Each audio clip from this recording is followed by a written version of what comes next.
Hello everyone, today we're going to take a look at the Turbo Racing C73, and for the first time on this channel we're going non-FPV. I suppose we could make it FPV, couldn't we? Take a little foam tape, put it right up there, put one of those all-in-one VTX cameras on top. That'd be super tiny FPV car. But I have a history with cars and stuff like this, so it's not completely foreign to me. It's just been some years, you know. I've only done FPV stuff really in the last 5 years, at least on the channel. We have bought some cars, truggies, things like that. One of the things that I was using those cars and truggies to do was to try to get the kids into FPV. Hasn't really worked, but my youngest likes this one because it's so small and cute. Speaking of small, it's 1/76 scale. It's real tiny, real tiny, real tiny. And this one's actually kind of fancy with all of its lights and stuff. But first, so we've got a traditional remote control here. It does separate. Let me see if I can remember. Oh, we have to turn this and then two halves separate, I think. No, it's the top that separates. There we go. Excuse me. So this is how it comes in the box. You can see we've got some contact points there and it just kind of slides together. The battery goes in and out here, so you turn this and then this whole kind of assembly comes out, and then this little button up here that pops up your USB port so that you can plug the car in and charge it. Of course, I don't have rechargeable batteries inside of this. I think if you wanted to charge the car with this, you know, rechargeable batteries would be a better choice because once these batteries are dead, I have to replace them. Also, speaking of charging, it does come with a USB cable to do the charging, as well as two unpainted shells. See the difference there? And you also get the associated parts for the LED lights and the bumpers and the screws. So if you happen to break one, you got some replacements, or you can just paint these up for your own stylings. But it's a pretty snappy little guy. It has 3 speed controls. You can see those right across the top up here. We've got trims as well for our steering purposes. Make sure it goes forward when you pull the trigger for going forward and backwards, things like that. We also have a couple buttons here on the side, and this one over here where you can reverse the steering. So the buttons on the side control our lights. Let's turn everything on, take a quick look at it. So power right here. We get a little blue light up there. Switch right here. Ooh, green lights. Got the headlights here as well. And we do have brake lights, and they do function like brake lights. So when you hit the trigger to go to reverse, they'll flash before it'll start reversing. So kind of an advanced feature as far as my knowledge here. And I also found that these tires did a pretty nice grippy job when I was running it around inside our floor. You know, we have 3 kids, so our floors aren't generally spotless, squeaky clean. And I thought these tires and its tight turning radius going full out on the floor, it did pretty good job. They do kind of pose this as tabletop. Let's see. Here, let's go for this, what we call channel 4. We got 3 positions.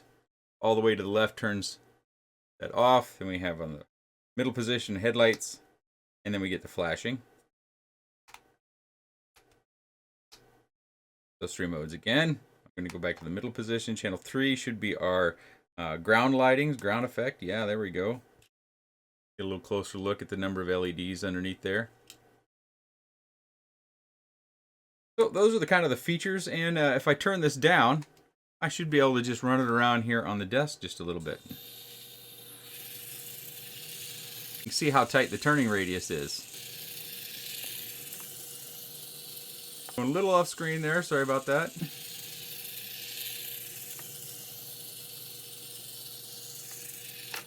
But you could set up a little obstacle course. You can run this on your desk or tabletop. I also, as I said, I was running it around outside, or I was running it around on our floors. And I thought at the highest setting, you can run it full out if you've got enough space. And I ran it full out for 22 minutes. This was after charging it, of course. And it was still going. I hadn't detected a slowdown. I hadn't detected anything going on with the lights being dim or anything like that. So I think they market its runtime on a full charge at 30 minutes. I ran at 22 minutes, testing all 3 of the different speeds, mostly with all the lights on, with the ground effect lighting, the headlights, and of course the tail lights. And I ran it for 22 minutes, pretty much full out on all 3 speeds.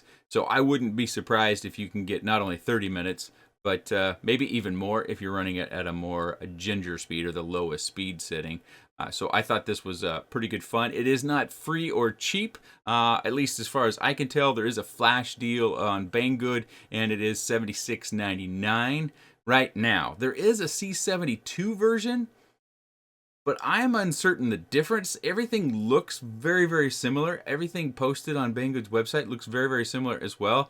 So I'm not certain why they have two different versions of this, but it's the Turbo Racing C73 ready to run.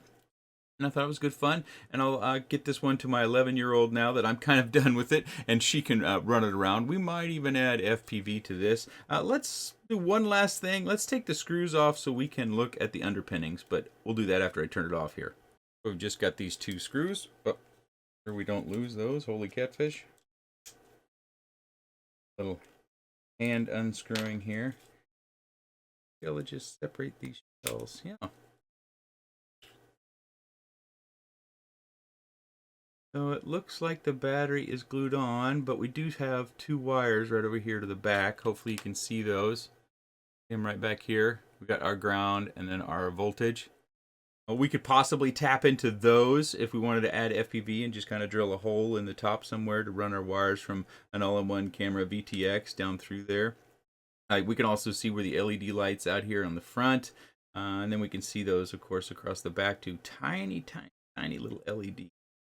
I suspect these are for the brake lights, and then those would be the ground effects.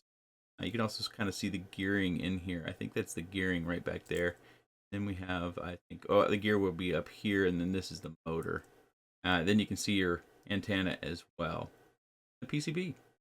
Looks like it's all able to disassemble, except for maybe that glue. I'd be careful.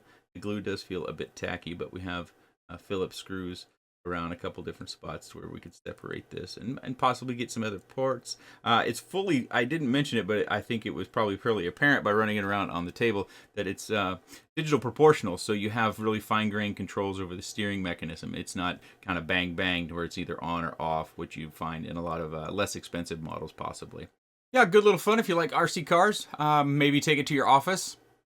That's a possibility for myself as well. I don't know if it would look good for me to be running it around or not, but if you have an office that's maybe a bit more relaxed, maybe it'd be okay for you.